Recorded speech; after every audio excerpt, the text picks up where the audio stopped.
That's until 50 started to get weird vibes from the diddler, and he would later tell this story where early in his career Diddy wanted to take him shopping, something a man would normally do for a woman he is trying to smash. He said something to me one time, a long time ago, at Chris Lighty's wedding. Be honest, Diddy wants to take you shopping. No spending limit. You're a guy. Are you going? He told me to take me shopping. I looked at him like, what you just say? Let me move, man, before I do something. You're gonna make me mess up the wedding. Welcome back to another video, GNC gang. Like I told y'all last video, changing the type of content I make on here. I think I'm gonna grow better with doing things like this than I would with Roblox car videos. I'm still gonna be posting here and then and then and then and now those type of videos, but today's video we got why 50 Cent waited 20 years to destroy Diddy. I'm not gonna lie, 50 Cent hates Diddy with a passion.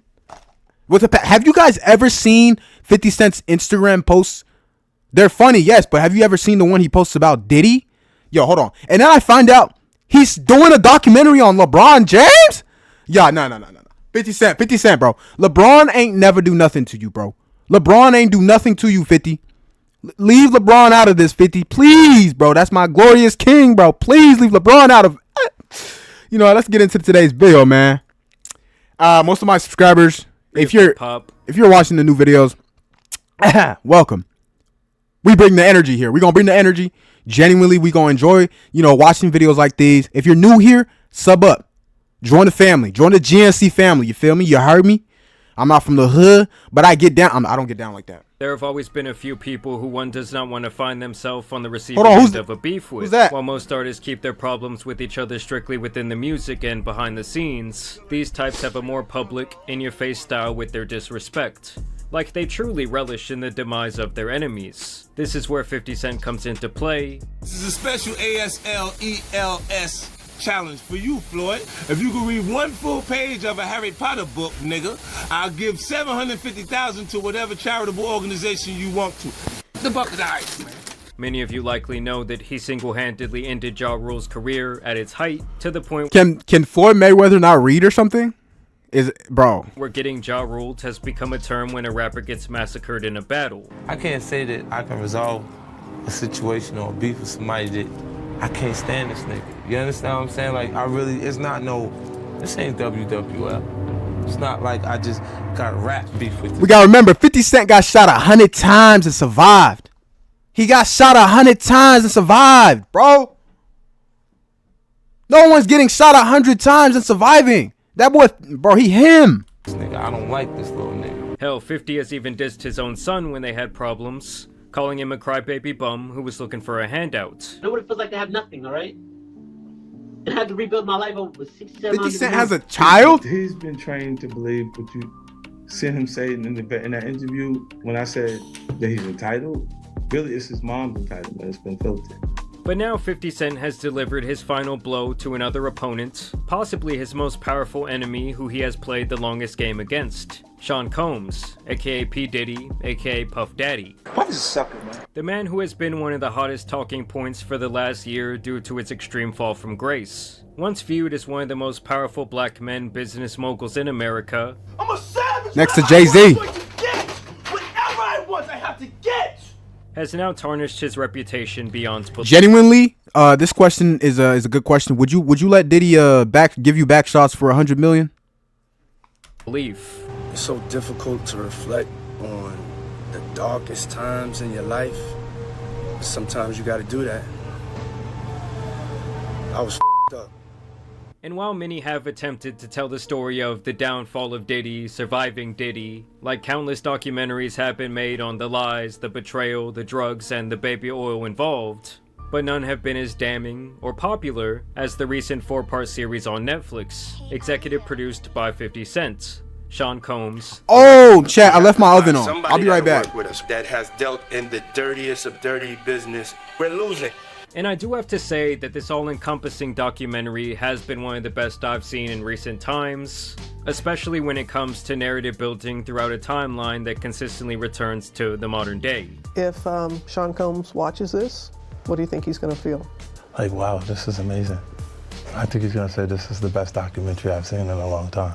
But before we dive into that, I want to take you back to a timeline of the beef between these two. Now, from the very start, 50 Cent came out firing at everyone in the industry, including Diddy, on his song How to Rob, released back in 1999. I snatch Kim, tell Puff you wanna see her again. Dance your ass down to the nearest ATM. Now, this was back before 50 would infamously be shot 9 times. What does it feel like to be shot?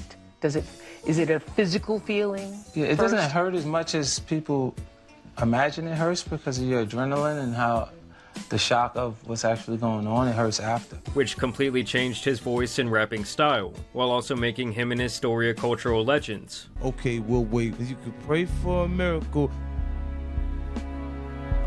What's wrong? The voice don't sound the same. It's better. It's got more pain in it. And by the year 2000, 50 Cent would meet Diddy, and this is where he claims that he was ghostwriting for Puff, a piece of information that has been confirmed numerous times, most famously by Def Jam bad boy rapper Shine. But when it comes to the tough guy and the hardcore rapping, you can't do that. Like, you know when I met him, he was writing raps for Diddy on Forever, right? And this is after he got poked up. This is after Gotti and them poked him up in the hit factory, and he ran to the cops, and he got an order of protection, and he was walking around with the police. NYPD was holding him down. Swear to God, he was in Daddy's house in the lounge, and he had security, and he ain't sold one record. Shine has also had his own beef with 50 Cent, calling him a federal informant in the past. But at that time when they met, 50 was still relatively unknown outside of New York, and Shine was working as one of Diddy's artists. 50 claims that he wrote Diddy's verse on a song called Let's Get It, something he revealed 2 years later on his own Guess Who's Back mixtape, where on the song Not Like Me, he says, "Hoes be like Fitty, you so witty, on the dick like they heard I ghost right for P. Diddy." And later that year, he would diss Puff once again on the Bad Boys 2 soundtrack, which was ironically produced by Diddy himself, saying, "I run the city and I don't dance around like Diddy." But still at this time, the beef was still much more like tongue-in-cheek. That wasn't until 50 started to get weird vibes from the Diddler, and he would later tell this story where early in his career Diddy wanted to take him shopping, something a man would normally do for a woman he is trying to smash. He said something to me one time, a long time ago, at Chris Lighty's wedding.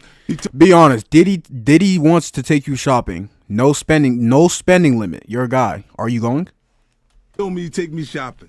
I looked at him like, what'd you just say? Let me move, man, before I do something. You're gonna make me mess up the wedding. Oh, that's a nice gesture. Let me get out of no, dude, you take me. That's what a guy says to a girl. You know, 50 saw this as Diddy dipping his toes in the proverbial baby oil, seeing if he would take him up on his offer. Yo, why don't we like go shopping or some shit? I mean, like I pay for it. And I was like, what the fuck this nigga just say? Okay, I don't see the harm in. I really don't see the harm in that. I know some of y'all gonna say Diddy. People in the chat talking about Diddy. And also I do stream. I just haven't figured out how to put my goddamn chat on the screen. But Diddy, I would never let a guy take me shopping. He said, it depends. Depends? What do you mean it depends? Yo, I need to figure out how to get my chat on the screen. I got the fuck away from him because I was like, this nigga fucking this nigga just tell me he'd take me shopping. Puppy's a fruit pie. And this was Diddy's eventual response to that. I asked 50 about that, and he said you did the same thing to him. You asked him to take him shopping. Yeah, I thought he needed some clothes. Okay, when he says it like that, maybe. I'm a nice guy. Yo, why are you and 50? Hey, yo. Why y'all not? I mean, y'all can't see it. No, we can't see it. Y'all can't see that he loves me. But see, you really, hold on, you really think that's... What if, hear me out. What if Diddy's trying to, no, hold on. I said that wrong. What if 50 Cent is really trying to take down Diddy because 50 Cent fuck Diddy? Y'all not hearing what I'm saying? He might be covering up for his own 50 Cent fuck Diddy. Okay, if 50 Cent ever sees this, I'm cooked. Hey, let's hope he doesn't. When you really break it down, you've been out here a long time. You know he loves me. I don't think he loves Someone in the chat said, Diddy be wanting the body, and you Diddy, gotta tell him Diddy no. not gonna see by this? the mid-2000s, 50 Cent was Why would bigger than Diddy see life. this? He had become a massive global star, racking up 7 number Met one hits 50 and Cent. 21 top 10 singles. This was also around Okay. the era that 50 was signing massive endorsements and sponsorships left and right. Curtis Jackson again. You guys know, without a doubt, I promote vitamin water the best. Vitamin water! None of those other guys would do that. And it was pretty clear that he was Dude, I different from literally most of just his dropped my peers, freaking thing. having a stronger business sense than almost every other rapper at that time who wasn't named Eminem, starting his own record label, clothing brand, and getting major stock in several companies. So you bought the company? No, it's Bro, all it the turned fact off! Almost 10% of it. I need to find how to get my And it chat was on sold the to screen. Coca-Cola for 100. You made 100 million. Well, 4.1 billion they actually sold the company for. It's honestly like 50 had everything that Diddy truly wanted, including the fact that women saw him as a sex symbol, while he was also well respected as a street dude. He had this thing with strong men, and he had a thing with wanting to be one, but not positioned to be one street-wise, but positioned to be one industry-wise. And they call that a paper gangster. From being an intern to A being paper gangster? on the cover of the Rolling Stone. There you are in your underwear. Oh my gosh, bro, this is gonna piss me off.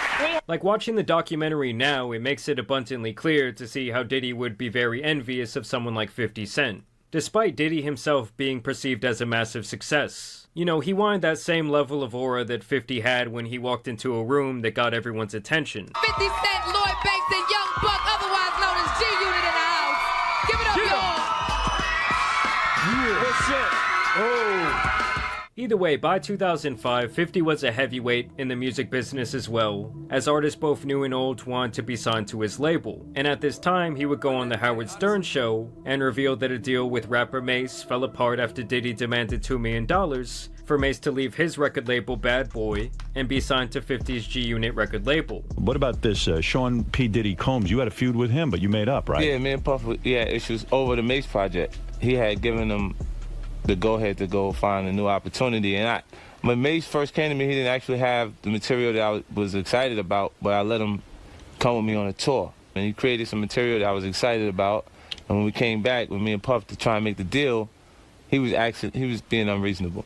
Wow. I think he felt like Mace was like the last piece to his legacy, considering Biggie's not there and the Locks is gone. And I never got paid what I was worth, and I never got the respect I was worth. So the disdain that I got for Puff is more like, you trying to keep me here, nigga. All right. I'm not here. I was working on my peers is chat up stuff. here. All my peers are bosses. When it's time, just like somebody raised Ew, I somebody hate this up, guy. You know they did work with you. You don't even know me. Your little Yo. man to What's his maybe name? A&R to something else. He just kept trying to keep me right here, like he didn't want me to grow at anything. Now, you called Puff Daddy a soft nigga in one of your songs, N-I-G-G-A, in one of your songs, but you're sorry you did that now, huh? well, I'm not sorry because I meant it when I said it. Now, following this interaction, the gloves Bro, would completely he come hates off, him. as 50 Cent would directly connect Puff to the murder of Biggie, who we now know that Diddy was apparently not as close to as it seemed from the outside looking in. I heard somebody yell, you know, they shot. Yo, low-key, Diddy used to be a cute ass nigga back in the day. Pause. You feel me? On pause stuff, bro. Wait. Chat saying, yo, you wrong for that? You wrong for that? You know who Diddy is? You gay, sus. Yeah, wrap it up, bro. At Biggie's car, and then I just jumped out of my car and I ran directly to his car, and like all the doors were open. On the 2006 song called The Bomb, 50 raps, Who shot Biggie Smalls? We don't get them, they gon' kill us all. Man, Puffy know who hit that nigga, man, that nigga soft. He scared them boys from the west side to break him off. Jump on his ass so we run the hall and shake him off. also adding to the end of the record. I guess this means I won't be invited to the white parties in the Hamptons. I don't give a fuck. I don't want to hang out with your punk ass, no way. Got me motherfucking running around. This nigga Mace. Now you want to play games, you want to make the deal, nigga? Nigga, I'll fuck your shit up, nigga. Is you crazy, nigga? Matter of fact, you know what? You know what? I don't want to do deal no more. Fuck the deal, nigga. So at this point, it was abundantly clear that 50 Cent was completely out on the Diddy hype train, putting the onus of Biggie's death directly on him, a rumor that has long circulated in the entertainment industry, while also calling Diddy a freaked out piece of shit. Obviously, he was way ahead of his time with all of this, around 20 years. Can we stop the 6'7" in the chat? So while everyone else were all nothing came up about 6'7". Baby oil to appease the diddler, 50 Cent was off somewhere in a dark room writing diss tracks, plotting his eventual revenge. Other than this, they did have like a back and forth war over vodka, with Diddy touting the infamous Ciroc.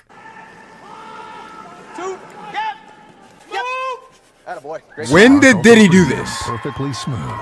While 50 Cent developed effin' vodka, 50 would constantly call Ciroc puffy juice. Now, what about any beefs going on right now that we need to jump on? I'm not paying attention to none of them. Oh, no more puffy juice. No more puffy juice. Claiming that he had the superior blend to Ciroc because effin' was wheat-based, whereas Puffy's juice, pause, was made from grapes. That's not really beef, though. That's just competitive. Competitiveness. All right, so you and Diddy, you and Puff cool? No, I don't really rock with him. Okay, like that. damn. All right, I didn't know what. We talking effing vodka, we talking Ciroc, side by side. Now, we don't even say their name. Oh, We yeah, just talking about Ciroc. Ciroc.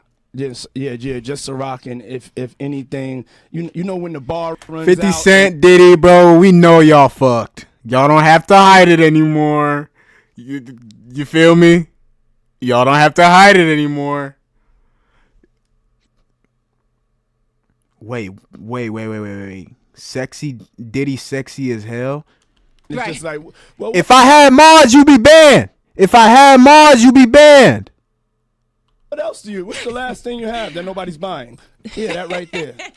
And now that we've covered their long-standing feud over music, business, and quote-unquote shopping sprees, let's talk about the real reason that 50 has kept his foot on Diddy's neck in recent years. A woman named Daphne Navarez, aka Gosh!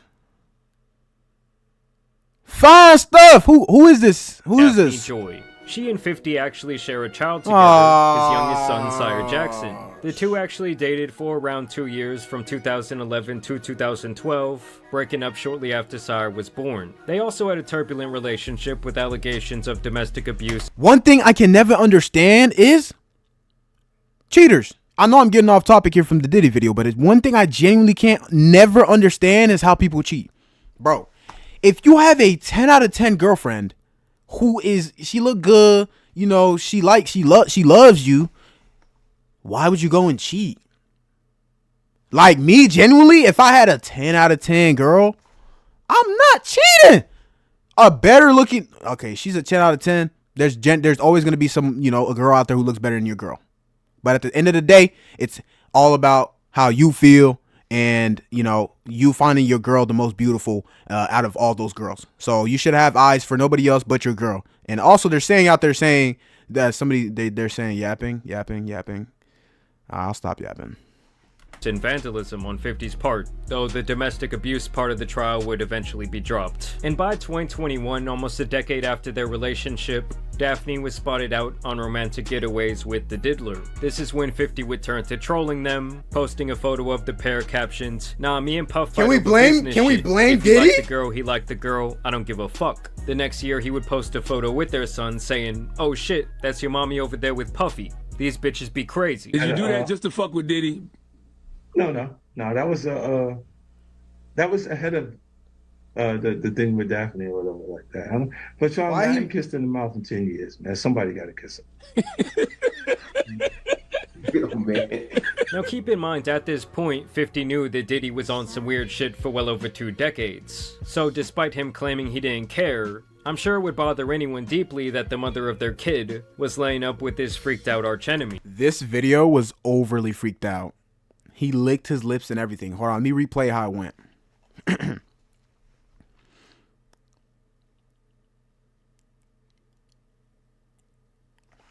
So we coming to you live, Diddy Late Nights.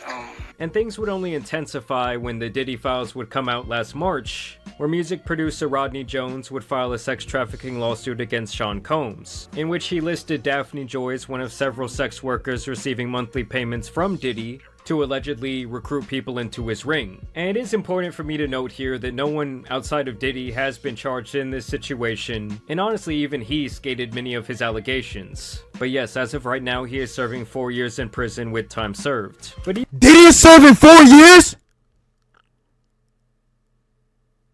Diddy is serving 4 years in jail after all he did. Diddy is only serving 4 years in jail after all he did. Bro, I'm telling y'all, money, fame is very powerful. Let another person do the exact same Diddy did. He's going to jail for life. Either way, 50 went back in on them like a pit bull who got off his leash and finally got to those 2 Yorkies in the other backyard. I didn't know you was a sex worker, you little sex worker. LOL, your shit a movie. You moved a mile away in hopes of having another baby with me, but I was busy. So you moved back and then you started receiving money from Brother Love. Now here we are, little sex worker. He also would join Nicki Minaj on— Is he calling the mother of his child a sex worker? Wow. On stage. Yeah, I know that's crazy, right? Super oozing.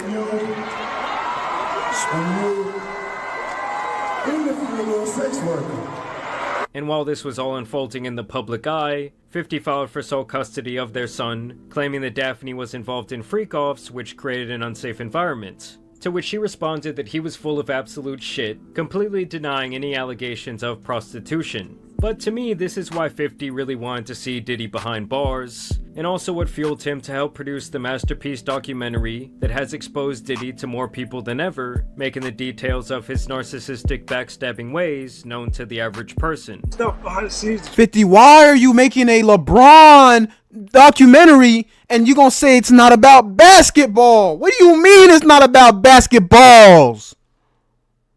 What could LeBron possibly have been doing? Now, no, I'm not gonna lie. I got my radar went off when LeBron was doing them squats. If you know the video, them squats he was doing. He had that ad was a little bit was perked up a little too much. You feel me? It was perked up a little bit. Let me find out. Le Diddler was at them parties. Get it? LeBron, Le Diddler. Unpause the video, Unc. Yeah. Guys, I'm only 20, bro. Stop it, bro. I'm only 20, guys. I'm only 20. Stop it, bro. I'm not Unc yet. That's what be agitating. Like James Cruz, people around him, be doing stuff, and they doing it in this. Chad, just wait till I get some mods in here. And I get my chat up on the screen, so genuinely people can see how freaked out you guys are over there on Twitch. Yeah, bro, wrap it up, bro.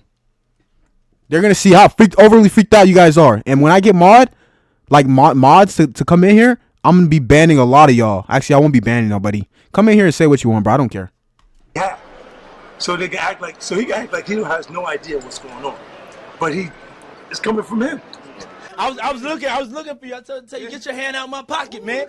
Get your hand out my pocket. I see what you're doing. And also helping provide sources in the documentary that otherwise would not have been comfortable speaking. I think a lot of them really needed like that 50 Cent cosign. Yeah, everyone starts to feel a little more comfortable when they see other people telling their truth about it. Because while many had heard the jokes Diddy's about the only baby getting oil 4 and potentially years? the freak Bro. offs, they did not know all of the alleged things he did to gain power throughout the last 30 years, how many people he allegedly fucked over with no remorse, including who everyone thought was his best friend Biggie. When I got the record deal, all I got cut short, so it's like he Jesus to me, you know what I'm saying? Because he just saved me. And it's real, and I go all out. Nah, I ain't saying none of that. I'm not Jesus. That to me is still the most damning. Because it's one thing to fuck over your enemy or someone who has worked for you. That is really run-of-the-mill stuff in the entertainment industry. But when you allegedly turn on your top talent and best friend, and then turn around and put on this whole facade coming out dancing and all this shit, when you were the one who allegedly put him in harm's way after curating a West Coast versus East Coast beef. Industry insiders say there was a rivalry between Tupac's Death Row Record Company and Biggie Smalls' Bad Boy Entertainment. And then you throw a massive funeral that allegedly came out of Biggie's estate's wallet. That's how you know that someone is only concerned with themselves and how they come out looking in a tough situation. Fans are buying out Notorious B.I.G. or Big CDs as much as they can get them. In fact, another one is expected out later this month, but there is only one of his CDs left here. It made me appreciate life, and it made me want to do things for the greater good. How do you carry on his legacy? I wanted to make sure like that this dream meant something at the end of the day. 50 also spent quite a bit of time here connecting the dots on how Diddy likes to use women as leverage against the people he does not like, stealing countless girlfriends, baby mamas, and wives, all for the sake of his sick power dynamics. Y'all say Diddy gay. He freaked out. But he generally be... I don't see a problem with pulling both Chooses to date people who he knows previously dated someone. He has a baby by a woman that was dating Tupac. Wow. To add to it, but we had to cut it down so he couldn't. Gay, bro. But to me, Diddy is really just a case study into what it looks like when a narcissist goes completely unchecked their entire life. I mean, at one point during the documentary, he has the audacity to compare himself to Jesus Christ. Now y'all witnessing Jesus walking on water. You know what I'm saying? Or Jesus having a breakthrough. You know what I'm saying? Because I can only compare myself to the Son of God. And the guy was so cocky that he recorded all of this footage in the days leading up to his trial, really thinking that he would be skating all charges and be able to release his own edited piece to tell everyone, I told you so. I can say, just like Nixon didn't think the Watergate tapes would come out against him, it would appear that Diddy did not think he would lose control of this. 50 Cent has that footage? How the hell did he get it? Nah. It was surprising that he actually filmed it. But what was supposed to be his resurrection turned into the reckoning of what was left of his reputation. I mean, how Netflix got their hands on this footage, I do not know. But damn, does it paint Diddy as... Yo, launch an investigation on Netflix for getting the footage. They have to be bribing somebody or holding somebody's family captive. Have to be. There's no way. Sociopathic person. Certain things they let it go by because it's Puff. Like they would look. Like he would say stuff and it's like he wasn't like in the closet. What? Yo, somebody in the chat just said to show my dad. Yeah. But yes, I highly recommend the 4-part series Yo, to anyone who has you kind of a little far from, you know, the hub or OnlyFans. OnlyFans is like way over there. Take your freaky ass on over there, bro. not seen it. I mean, I'm gonna find a way to put chat chat on the screen. about Diddy's come up story, it covers a 3-decade timeline very well. But yes, it is abundantly clear that 50 Cent is not someone who anyone wants to have beef with. And once you are his enemy, you're within his crosshairs for the rest of your life. Like, rappers, if there was any beefs, they would have, like, diss tracks. Yeah. It would be the diss tracks. Now it's just, like, a docuseries. So... But either way, I do want to thank you guys for watching today's video. Yeah, dropping a like W and video, subscribing. Y'all let me know what you guys thought about the Diddy doc down below. But as you guys know, it's been your boy, the Tan Superman, and some other rapper beefs out here need to be covered, so I'm out. Peace! Alright, video over with, but little yap session, I might have to yap here, but my chat is overly freaked out. Now, I know I only have like a few people on my Twitch, but they are overly freaked out. They are overly freaked out. Y'all are overly freaked out. I'm not gonna lie to you. Let me see that there. Are we serious? Bro. Make sure you hop into Twitch, man. You want to be in the Twitch, bro. Because him telling us that going after the two genders, there's nothing wrong with going. What are you talking about? Hold on. He's telling us that going after both genders isn't. I did not say that. I did not say. I'm out.